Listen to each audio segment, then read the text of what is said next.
Good afternoon and welcome to NASA's Johnson Space Center. I'm Anna Schneider with NASA Communications, and today I am joined by our Crew 11 crew, including NASA astronaut and commander Zena Cardman, NASA astronaut and pilot Mike Fink, JAXA astronaut and mission specialist Kimia Yui, and Roscosmos cosmonaut and mission specialist Oleg Platonov.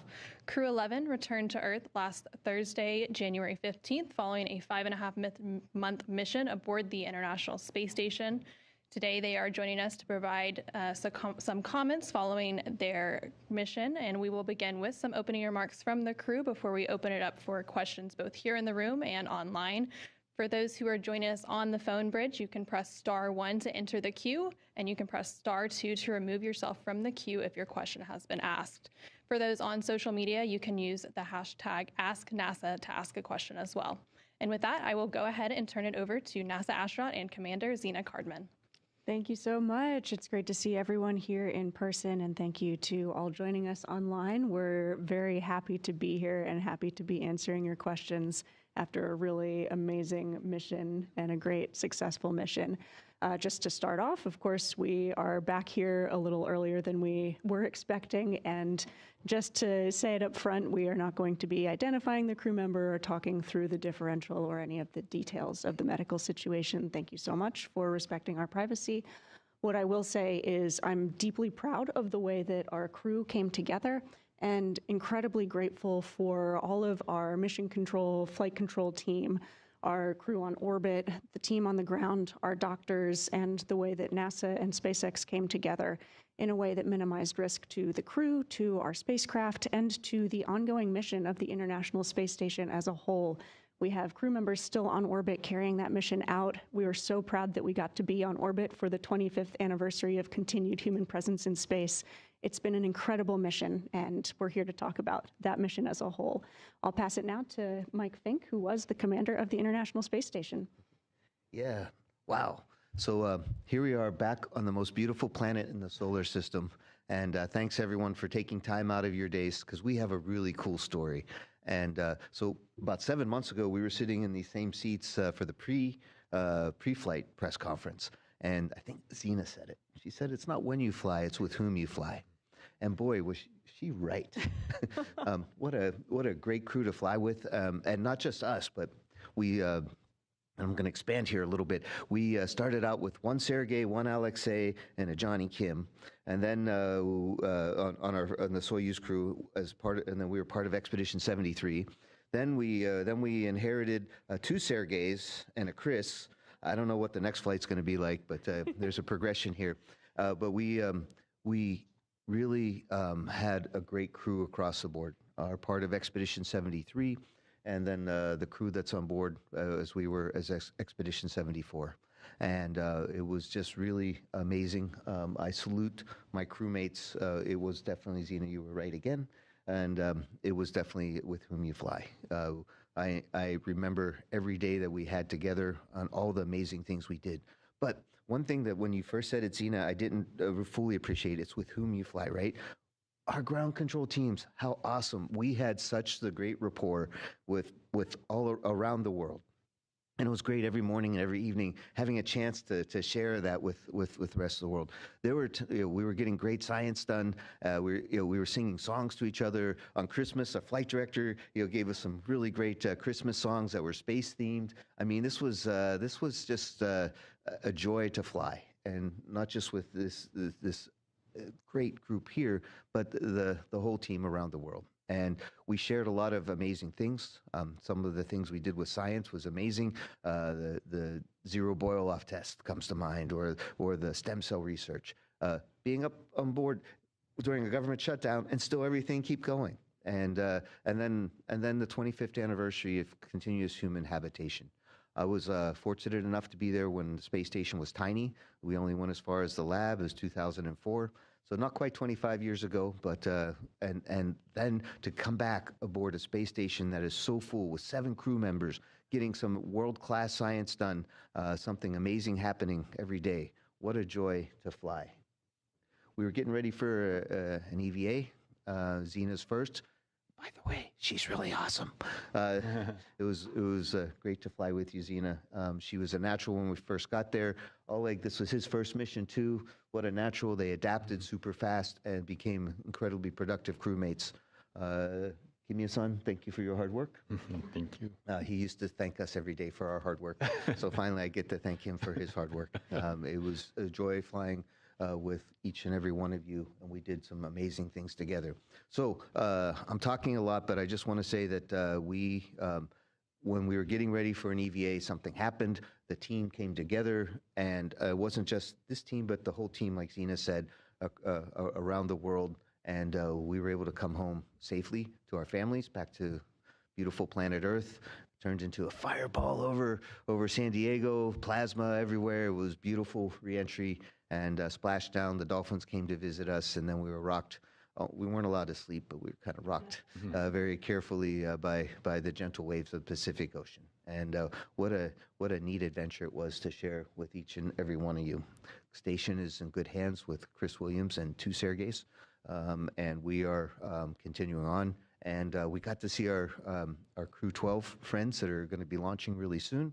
And they were there when we stepped out of the plane at Ellington, and it was really nice to see them. We were hoping to give them hugs in space, but we gave them hugs on Earth. It all works out. Space station is going super strong. I'm very proud of the space station that we built and what humans can do.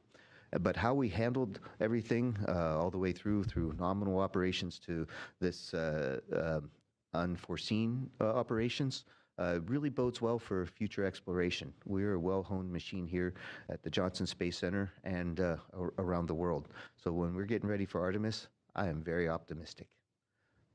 So, sumimasen. I talked a lot, but go ahead. Thank you. Yoroshiku onegaishimasu. Thank you for your hard work. No, thank you. Yeah. Gina-san and also Mike-san explained a lot, and I mean, almost nothing to add, but thank you very much for this opportunity to talk about our great experience to everybody. And I'm so grateful. I was the member of this great team. And of course, we came back a little bit early, but we worked very hard, worked together and helped each other and also accomplished a lot. It actually not only our crew members, but also including ground, and also everybody actually helped us a lot.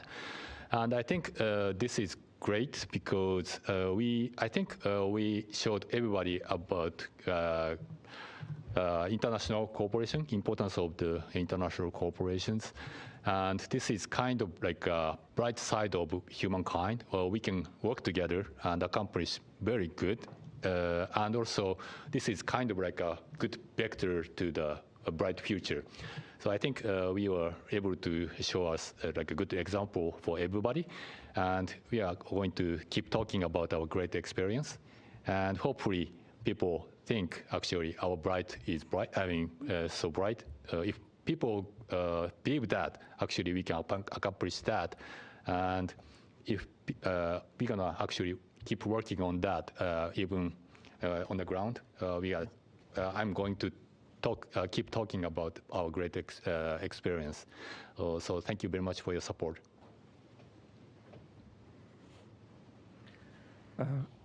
Hello, everybody. I was really happy to be as a part of Crew 11. I had and I have super awesome crewmates: Zena Sensei, Michael San, Kimya Sensei, my commander, pilot, and me in this crew.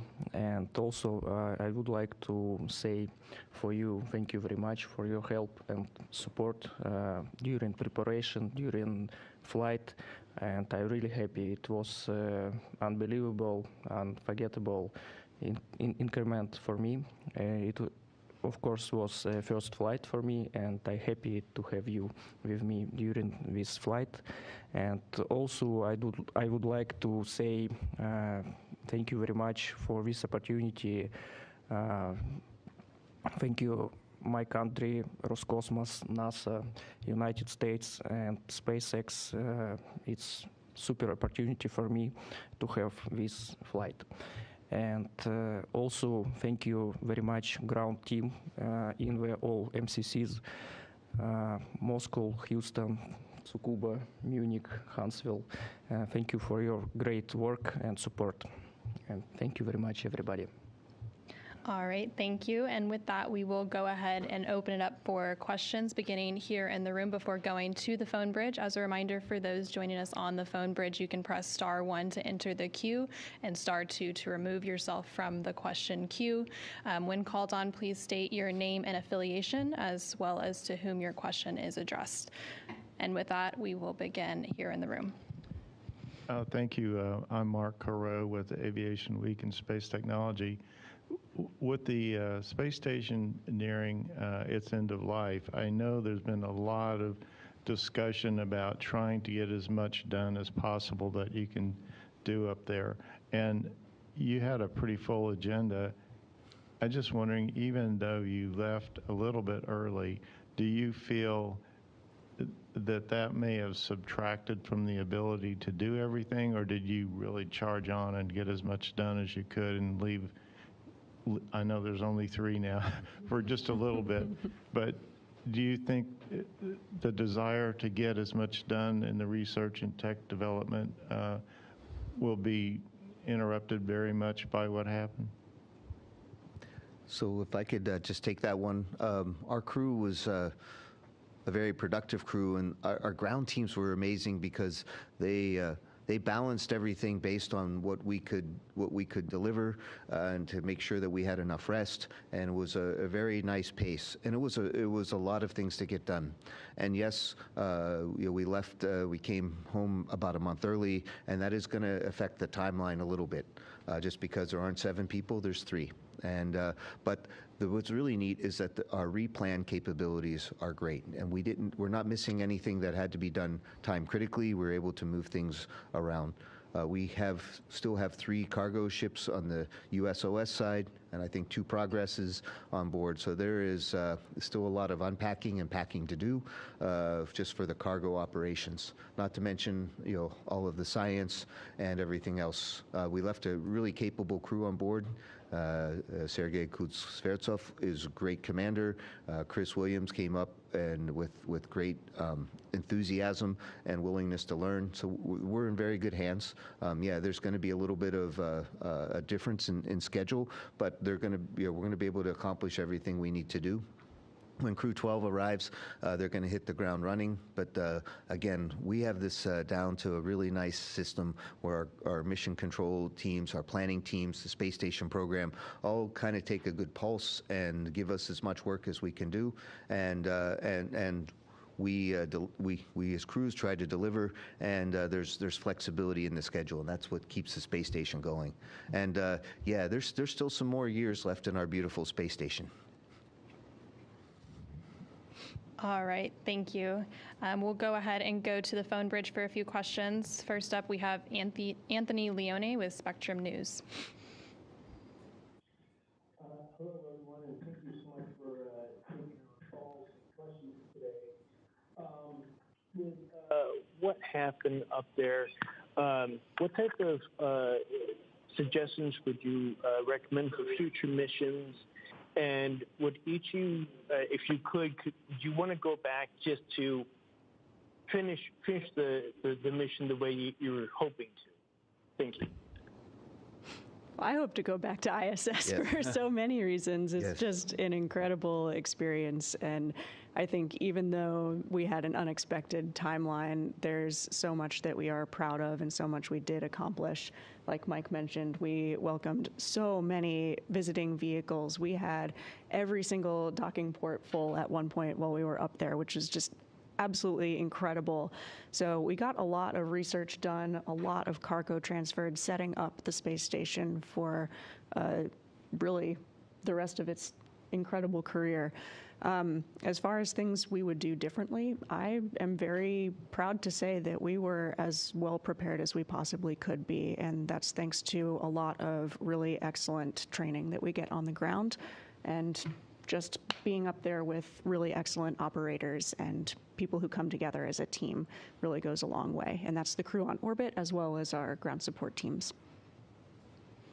All right, next up on the phone bridge, we have Jonathan Seri with Fox News. Thank you so much for doing this, and welcome home. For Zina and Oleg, how did your first space flight live up to expectations? I know you worked hard to prepare, but are there things that you just have to experience firsthand that stood out and surprised you? And for Mike and Kimia, how did your first flight on Dragon compare to the space shuttle? For me, one of the surprising things was almost how unsurprising it was, if that makes sense. I felt incredibly well prepared thanks to all of the excellent training that we get here at Johnson Space Center, at our international partners, and at SpaceX. Of course, there are some things that you just have to experience for yourself, but for me, those were all a thrill and a joy. I actually enjoyed re-entry even more than launch. It was a lot of fun, and I'm very grateful that I got to experience that with this crew specifically. I absolutely agree with Zina. Launch and re-entry was super amazing and active time. It was nice, and I was surprised how our Earth, our planet, beautiful, and it's most beautiful when we can see on the picture. I was surprised. It's big difference between picture and real view from Dragon's windows. What I saw first time after ascent, and no, I think that's all. And I also was surprised how my crew is great. Shouldn't be big a surprise. Yeah. Yes. So last flight was like by Soyuz, and this time as a Crew Dragon. I was so surprised actually. Crew Dragon flight was so smooth and very comfortable, and just like future, like touch panels, like a very, cool future-looking, nice like a suit. Yeah. So I really enjoyed, but just differences. So I really loved actually both experience. So landing on the hard surface, that's also good. A little bit harder landing, but no shaking after landing, that's also good. Softer landing, but after landing, shaking, that's also good. So I really enjoyed. Thank you. So between flights, from Soyuz and Space Shuttle, I helped worked with the commercial crew program, and I was really glad to fly on Dragon. Of course, Kimia-san and I were at one time going to be on Starliner. That's still going, but Dragon, wow. All the way from the launch, it was you could feel the Falcon 9 talk to you, and all the way up. It was hard to hear the Falcon 9 though, because I think there were some shouts of joy and giggles and things going on as we were launching and enjoying the experience, and that's such a human thing. And then coming back, Zina, Commander, made a brilliant choice of turning down the lights so we could see the plasma through the windows and orange glow. And I will say that it was the shuttle came in very benignly with its profile, and it was more of a pink glow. Soyuz has an ablative heat shield that really speaks to you with lots of different kind of fireworks, not in a very, very good way. It works great. And then and Dragon was somewhere in between. We hit 5 Gs on the way down, which the guy who flies fighter airplanes in me was like, yeah, this is it, when I could breathe. And then the splashdown was my first splashdown, and it was very nice. Yeah. I like splashdowns. So it would be great to compare notes with the Artemis crew when they have their splashdown, and we can compare splashdowns. And not very many people at the astronaut bar, space bar, right, will be able to compare splashdowns anymore. So this is going to be fun. And what a great crew.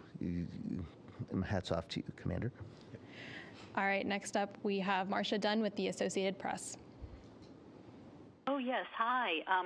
For Zina, you were just one day away from making your first spacewalk when it was called off. How crushing was that?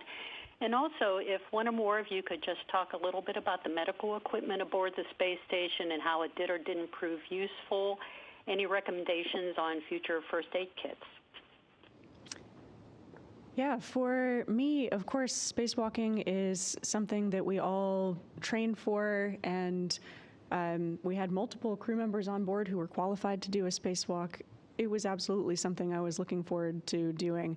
But it's also something that's completely out of our control. We just finished an expedition that did not have any spacewalks. And even though someone like my classmate Johnny Kim was incredibly well prepared, simply didn't have the opportunity to do a spacewalk. So it's actually not about any individual. Spaceflight is much larger than any single person.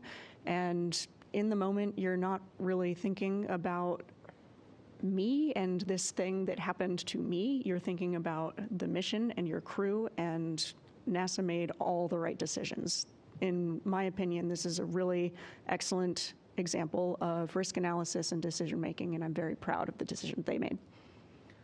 Just to add on to that just a little bit about the equipment, one of the things I remember from Expedition 9 is we just started working with ultrasound machines, and I think the ultrasound technology has gotten better on planet Earth, and we've taken that into space. And having a portable ultrasound machine helped us in this situation. We were able to take a look at things that we had and didn't have, and all of my crewmates, we got so much experience with ultrasound in looking at human bodies as we change over time as part of science and medicine. So when we had this emergency, the ultrasound machine came in super handy. So I'd recommend a portable ultrasound machine in the future for sure for all space flights. It really helped. Now, of course, we didn't have other big machines that we have here on planet Earth, and maybe some of those can't be in space. And we do try to make sure that everybody before we fly are really, really not prone to surprises. But sometimes things happen and surprises happen, and the team was ready. And that was, like Zena said, preparation was super important. Next up, we'll go to Robert Perlman with Collect Space. Thank you. A question for Mike and one for Zena. Mike, once it was decided that you and your crewmates were coming back early, did it become sort of a scramble to get packed up, or did you forego or abbreviate what you normally pack for the ride home? And for Zena, at the very start of the mission, we all got to very briefly see your zero-G indicator and heard that it was related to a shared experience with a SpaceX training member. Can you now elaborate a bit more on why a SEAL and what that experience was? So we had made a promise to ourselves as a crew not to be last minute in getting packed and prepared. Fortunately, we had enough time to make sure that our Dragon was ready to go, and in a few interstitial spaces, we were able to make sure that we had our things packed and ready to go home. And I think because being ready a little bit ahead of time, Zena says, I don't like doing stuff at the last minute. And we all agreed with her. We listened to her. And those are true words of wisdom. So we weren't super rushed, Robert, but it was definitely, we were focusing on the things of making sure we as a crew and our Dragon were ready to go, and that we handed over any last minute pearls of wisdom to Chris and to Sergey and Sergey. Yeah, for the zero-G indicator, forgive me, I won't read you in on the exact inside joke, but it is a shared memory with our SpaceX lead trainer, Paul Weiss, and that whole training team who got us ready for this flight. And Paul was actually also my lead trainer for Crew 9 and that lead up. And so he has been just such a steadfast friend and excellent trainer getting us ready for this space flight. So we really felt like Paul was with us in the capsule, and we very frequently said, let's make Paul proud with our actions and our decisions, and I hope we did. So thanks, Paul. We will take a quick question from social media. At Dewani2 on Instagram asks, what did you miss most about Earth? Oh. Emilia? Certainly the people. You didn't miss me. I was there with you. So what else did you miss? You were first. I just forgot. All right. Next up, we have. Please. Okay, I'll say what everyone missed. Kimia-san missed hamburgers and French fries. We talked about this. You are as well, right? Yes. Yes, because I complained about missing hamburgers and French fries. And Oleg, I think you missed your beautiful wife, Irina. Absolutely. And Zena, you missed a lot of things, but you were, I think, born to be in space. I was pretty happy there, but Yes. I did miss ramen.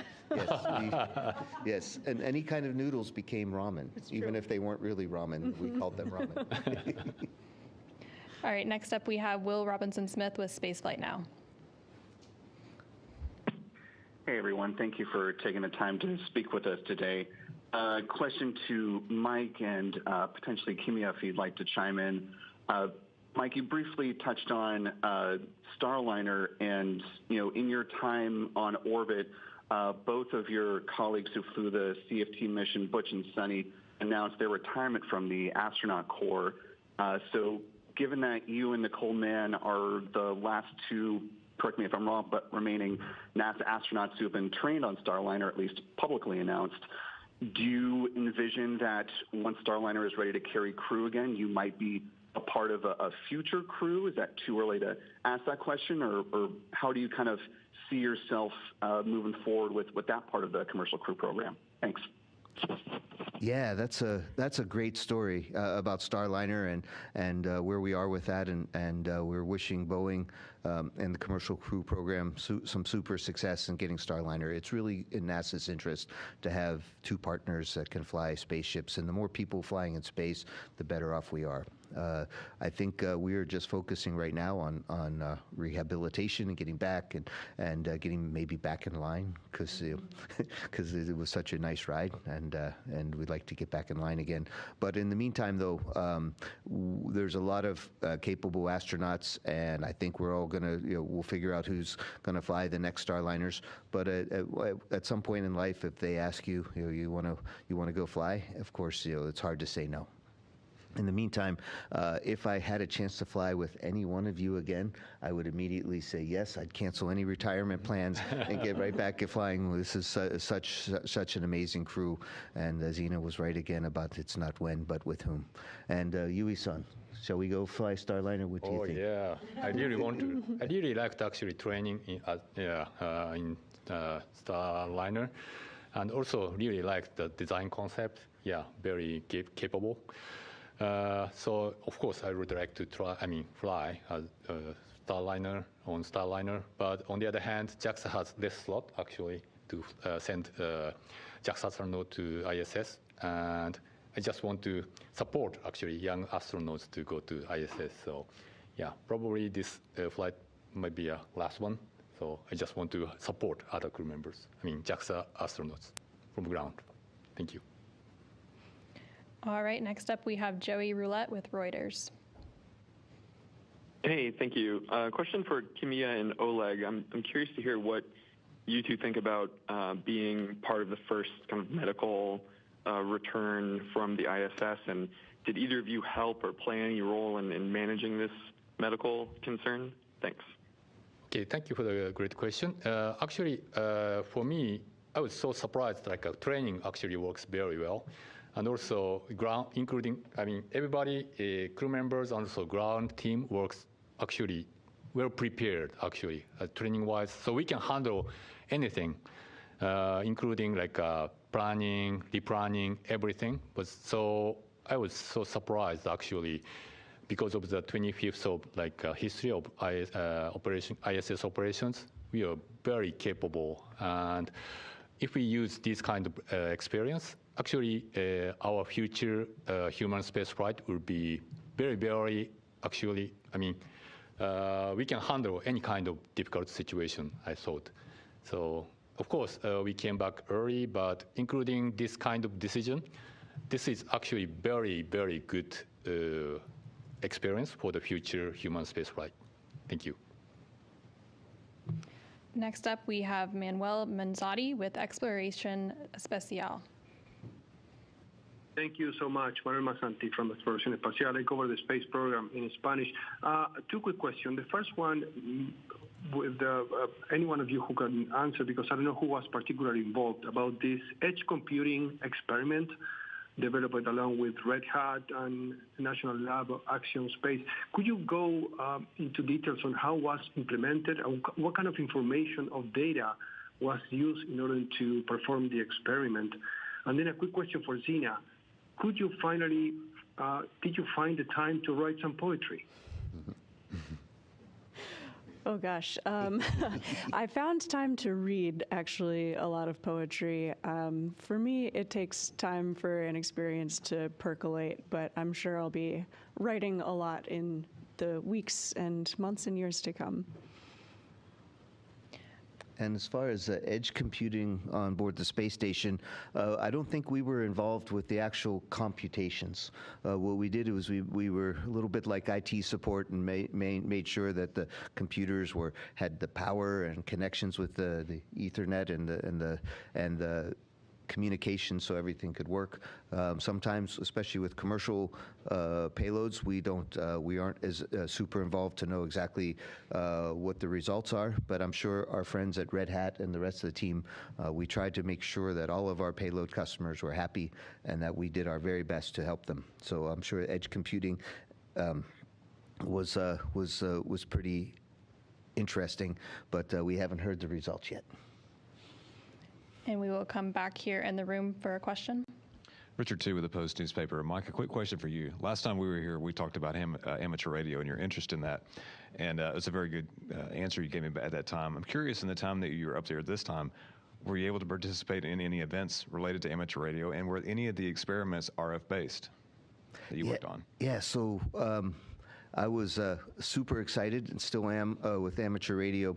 What was interesting and what I was really proud of is that all my crewmates participated with our school outreach, and we salute the ARIS team for sharing spaceflight with people all over the world. I think I talked to a school in Africa. I think you had one in Japan and South America, or were. Yeah, South America, Central America. Yeah. I had one contact with a research ship that I worked on briefly, which was really special. Yeah. That was very cool. And we didn't, I personally let myself down a little bit and not having too many random QSOs out there, but we did reach out and have a chance to talk to people across the planet in whatever language, because that was a fun thing. There were some neat experiments also, especially on Russian side, and with some extra video, and we were definitely used to, I guess there was some TV side on in Columbus module. I will say, just looking back at it, my first experience with amateur radio, it was all in the service module. And we could actually look down through the windows of service module and kind of see where we were talking with. And Columbus doesn't have a window, so it was a little harder to imagine. So we put up a world map, and you could see where you're getting into range and out of range. But also you can just imagine what it must be like at some of these places that we could talk with. And I think if we had that extra month or so that we came, I would have liked to think that that version of me would have reached out on the radio and talked a little bit more. Maybe next time. We will go back on the phone bridge. We have Shannon Perrine with WTAE Pittsburgh. Hello, everyone. Yes, it's Shannon from the ABC affiliate in Pittsburgh, and I will say Pittsburgh welcomes all of you home back to Earth, but a special hello to Michael Fink. Here's my question. What do you say that in your time, though it was truncated in space, you were able to do to advance the cause and mission of science on Earth in your time there? And I'd also like to ask how you all are feeling right now today. Well, Shannon, thank you for the Pittsburgh welcome. And how yin's doing? And we are really, it was great to be back up in space. I'm super proud of what we've accomplished in science. Yeah, we were truncated, but 5.5 months is a long time to get a lot of good things done. One of the things that comes to mind is our stem cell research. That's just going to make things better. When you take gravity out of the equation, cells can reorganize themselves in some really amazing ways, especially with stem cells. They can be anything.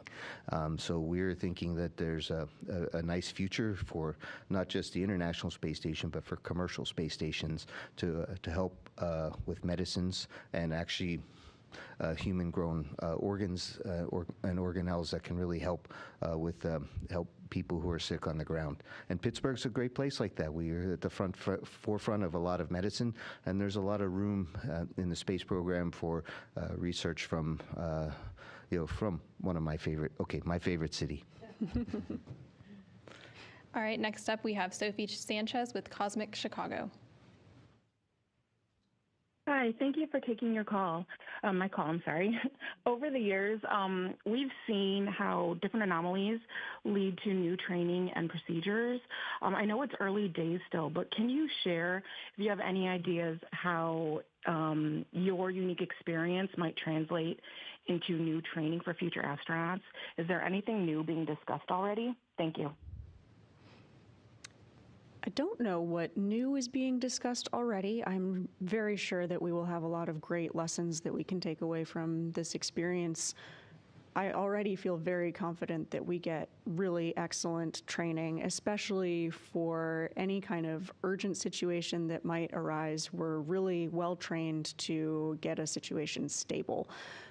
Beyond that, I think the farther afield we go as we journey beyond low Earth orbit, having tools on board to diagnose and treat a myriad of situations is going to be a really interesting problem to solve. But while we're in low Earth orbit, I think we were as well set up as we possibly could be, and I'm really proud of the way the team reacted. So I would not actually want to train any differently than we already had. Next up, we have Ryan Kitan with NASASpaceflight.com. Hi, thanks for doing this. Welcome back to Earth, Ryan Caton, NSF. I was just wondering, usually when the crew transfer happens on orbit, it's to my understanding that the outgoing crew will hand over some advice or some other words to the incoming crew. So I'm just wondering if you'll be doing that with Crew 12 on Earth rather than in space. Thank you. Yeah, we want Crew 12 to hit the ground running, or hit the space floating, something like that. I think all of us have some really good perspectives. I think Zena and Oleg can help, especially the new flyers, and on what to expect. I think my only advice to them, just as we did with the change of command ceremony, was take time and stop for a group hug. Group hug and selfies. And selfies. You were always great about photos. And Crew 12 is not arriving to an empty space station. They have Chris, Sergey, and Sergey there, so they will get lots of handover. As far as Dragon-specific stuff, that's something that we're happy to talk to Crew 12 about, and they're getting really great training in Hawthorne right now. Next up, we have Claire Cameron with the Scientific American. Hi there. This goes to anyone in the crew who wants to answer. What were some of the biggest challenges that you faced during the course of the mission, aside from obviously the medical issue that prompted your return? And then also, what were some of the science highlights whilst you were in orbit? Thanks. Oh. Not enough hours in the day to take photos. That was one challenge.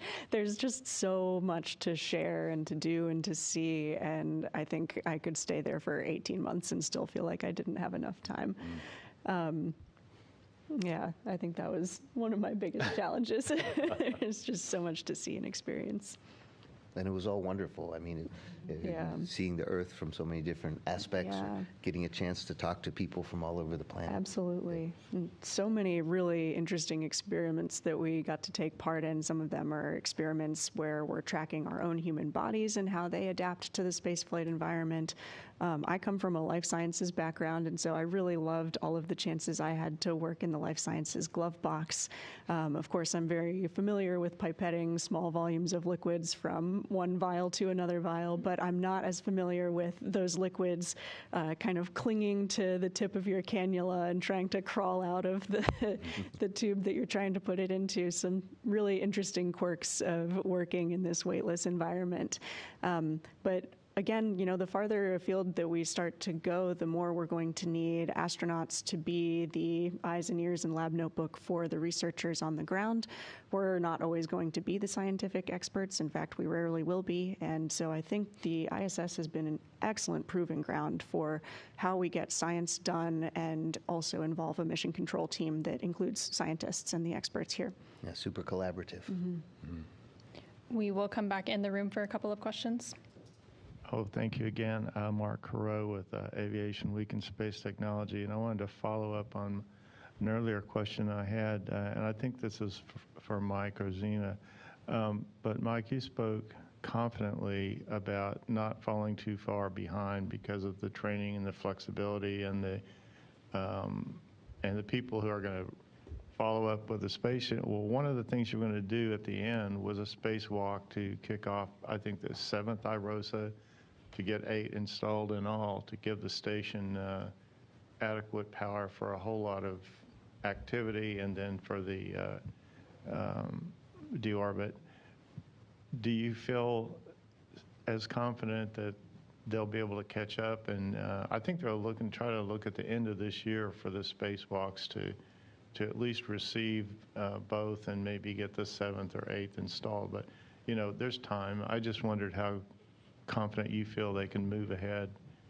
Yeah, we floated on the shoulders of giants. The previous crew had started the IROSA work, and so we were able to consult with them and figure out how to continue on with the IROSA work. And I think similarly, the next crew that gets to go outside, we have those bags. They were really well packed and ready to go. They're ready. The procedures were scrubbed, and we'll work with them, of course, as their friends on the ground. I do believe, Mark, like you said, is that, again, I can't speak for the program, but I do think that the space station program has some flexibility. These weren't the immediate things that needed to be done like we had, 8 or 9, 10 years ago with when we had a leak in our thermal control system that had to be done immediately. So I think there's some flexibility in getting the job done.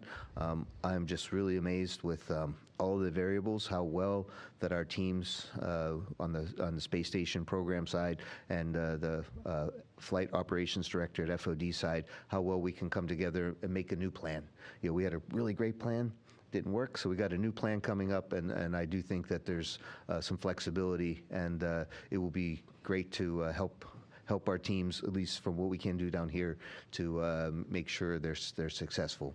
And the space station will just keep going. It's a wonderful, amazing space station that we've built, and it was just a real joy to be back on board. We will take another question here in the room. Gina Sinceri with CBS News. The briefing before your spacewalk that didn't happen, they talked a little bit about the new solar arrays, but sort of threading this needle between maintaining the space station but getting it ready to deorbit. Did that make your time up there a little bittersweet, thinking, so many good memories here? I don't think I got to experience the bitter part of it. It was really, it was all sweet for me. It was really special to get to see the space station. I don't know if all of our active astronauts right now will get to see the space station, and so I'm so grateful that I got to, and that I got to be there with people like Mike and Kimia who have been there before, and Mike especially, who has been involved in constructing the space station from its infancy, really, and it's been such a marvelous, collaborative, incredible piece of human engineering and collaboration, and to have our international partnerships there. I'm just so grateful that I got to see it. We will take a couple of questions from social media before popping back to the phone bridge. At Sean Vecchio on Instagram asks, what was your favorite moment from your mission? Ooh, all of them? Can we choose all of them? Yeah. Oh gosh. Yeah, there's a lot to choose from. One really special one for me was celebrating New Year's with the crew. It was, off-duty time for us, and we all gathered in the service module, the entire crew, our Soyuz flyers and Dragon flyers, and just being there together as family, and then calling each of the mission control centers as they at home were experiencing their local New Year's Eve. It was just Yeah. really heartwarming. I don't know how else to put it. It's such a human event. Yeah, yeah. One of my favorite times, I liked all the times, but, and I think Kimia and I especially shared this because we knew how wonderful a feeling it is, but when Oleg and Zina, passed the Kármán line and we got to see Earth for the first time and became a real cosmonaut and you instantly turned into a veteran astronaut right there, a flown astronaut for sure. We were so happy for you both. It was just a really special time to share that joy with you. I was giggling a lot. I thought that was Kimia. Oh. What was your special time, Kimia? Yeah, for me, like JAXA's, Japanese new cargo vehicle, HTBX, came successfully, and everybody helped me a lot. So yeah, that was a great moment. Yeah. Yeah, Kimia reached out and grabbed it with the robot arm, but his arms are so long. Yeah, very long. We were thinking that if the robot arm broke, he was still just going to reach out and grab it. Nope. Oleg. For me, all our parties was a great time, and one moment also I like it was a moment when new Soyuz crew came to us, and it's new people, and I was really happy to see new people on the station. Thank you for that. And at Nils122000 on Instagram asks, what was your favorite aspect of having free time on the International Space Station? Oh, just looking out the cupola for me, taking pictures. Absolutely. Yeah, that never got old. Yeah, we had some free time, but not a lot. And I enjoyed free time when we like we mentioned, it was we had some time to spend together as a family. And my first mission, we only had 2 people, and it never got old. But it was really cool having 7 people. And the times that we spent together, we made sure that we had meals together at least once a week. Sometimes we did it more. I think there was one week where we had special space cakes, 3 or 4, 3 cakes in 1 week for all kinds of celebrations and milestones in people's careers. So those kind of things. Yeah, and I think that's one thing that was definitely new was space cakes. Yeah. My first flight, and we would just get a cookie and put some icing on it, and that was good. But they got better. We will head back on the phone bridge for another question from Joey Roulette with Reuters. Hi, thank you. I just had a quick question, hypothetical question about NASA's astronaut medical privacy policies. If the astronaut who suffered the medical issue wanted to identify themselves, would they be able to under NASA's rules, or are these NASA rules requiring everyone to not talk about it? Thanks. I have no idea. I'm actually not sure of the answer to that, so you'll have to ask someone else. Yes. Joey, we can follow up with you on that question, but as a reminder for this specific crew, we won't be disclosing any further details, and the crew is not planning to identify themselves for this situation. All right, I think that is the final question we have for today. So we will go ahead and conclude today's news conference. Thank you for joining us, and welcome home, Crew 11.